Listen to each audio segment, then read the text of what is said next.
Assalamualaikum warahmatullahi wabarakatuh. Perkenalkan, nama saya Muhammad Ivan Adrian dari kelas 12 Listrik 2. Saya akan mempresentasikan materi yang berjudul Organisasi Internasional. Baik, yang pertama, pengertian organisasi internasional. Organisasi internasional merupakan organisasi yang dibentuk dan dianggotai lebih dari satu negara yang dibuat dengan sukarela dengan dasar kesamaan. Tujuannya untuk menciptakan perdamaian dunia dalam tata hubungan internasional. Organisasi internasional umumnya memiliki negara sebagai anggota, namun seringkali entitas lain juga dapat mengajukan keanggotaan. Keduanya membuat hukum internasional dan diatur olehnya. Organisasi internasional dapat didefinisikan sesuai dengan Komisi Hukum Internasional sebagai organisasi yang didirikan oleh perjanjian atau instrumen lain yang diatur oleh hukum internasional dan memiliki kepribadian hukum internasionalnya sendiri. Organisasi internasional lahir dari kebutuhan akan kerjasama. Organisasi internasional memiliki peran sebagai wadah untuk menggalang kerjasama dan mencegah intensitas konflik untuk sesama anggota. Selain itu, organisasi internasional merupakan sarana untuk perundingan dan menghasilkan keputusan yang disepakati bersama dan saling menguntungkan pihak yang terlibat.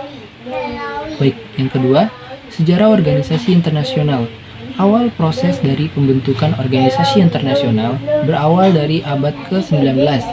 Inovasi yang terkait dengan kebangkitan industrialisasi, komunikasi, dan metode transportasi mendorong pembentukan badan-badan bertujuan khusus yang dulunya disebut Syarikat Internasional Publik.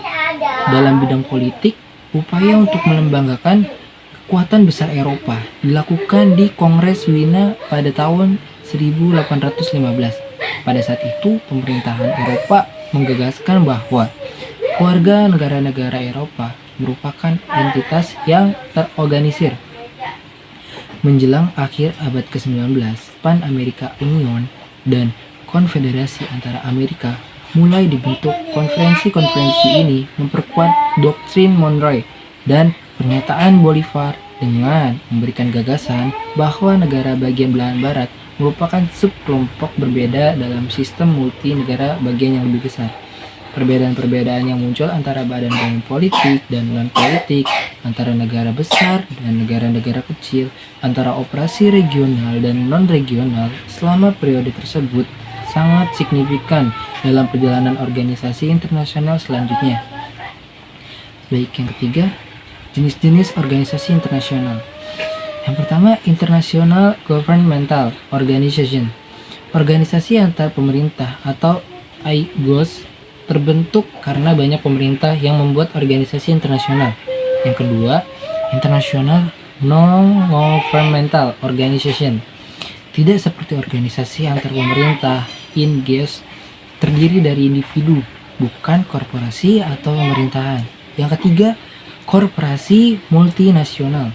Beberapa grup internasional ada yang mencari keuntungan. Contohnya adalah perusahaan Toyota membuat mobil terbesar di dunia. 4. Organisasi non-profit.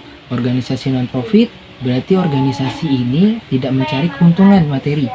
Lembaga non-profit biasanya memiliki fokus atau minat yang sama seperti lingkungan. Yang kelima, organisasi internasional lainnya. Beberapa organisasi internasional menggabungkan ketiga jenis organisasi mereka, menciptakan pendapatan atau keuntungan untuk mendukung mereka sendiri. Baik. Yang keempat, struktur organisasi dari organisasi internasional. Kantor pusat yang pertama. Organisasi internasional mengatur dan juga memperbaiki kantor pusat. Yang kedua, keanggotaan. Di dalam organisasi internasional ada dua jenis keanggotaan, yaitu anggota asli atau pendiri anggota lain yang menyusul. Yang ketiga, tujuan. Organisasi internasional memiliki beberapa tujuan dan peran utama dari organisasi internasional adalah mencapai tujuan tersebut. Yang keempat, organ. Organisasi internasional memiliki minimal satu organ utama yang menjalankan tugas organisasi internasional. Yang kelima, badan paripurna. Badan paripurna adalah badan pembuat kebijakan untuk organisasi semua anggota penduduk badan paripurna. Nama badan paripurna adalah Majelis Umum. Yang keenam, badan eksekutif. Badan eksekutif adalah badan kecil yang terdiri dari sejumlah anggota terpilih. Misalnya, Dewan Keamanan PBB memiliki 5 anggota terpilih. Yang ke-7, sekretariat. Sekretariat adalah badan administratif permanen. Fungsi utama dari sekretariat adalah mengkoordinasikan organisasi. Yang ke-8, pengambilan keputusan. Organisasi internasional membentuk sistem pemungutan suara untuk setiap pengambilan keputusan. Sistem pemungutan suara ini bisa berdasarkan suara tunggal atau mayoritas. Yang ke-9, pengusiran dan pengawasan keanggotaan. Organisasi internasional memiliki opsi untuk pengusiran keanggotaan internasional dapat dibekukan karena alasan apapun. Yang ke-10, amandemen. Perjanjian organisasi internasional dapat diubah sesuai dengan aturan regulasinya. Mungkin itu saja yang dapat saya sampaikan. Kurang lebihnya mohon maaf. Wassalamualaikum warahmatullahi wabarakatuh.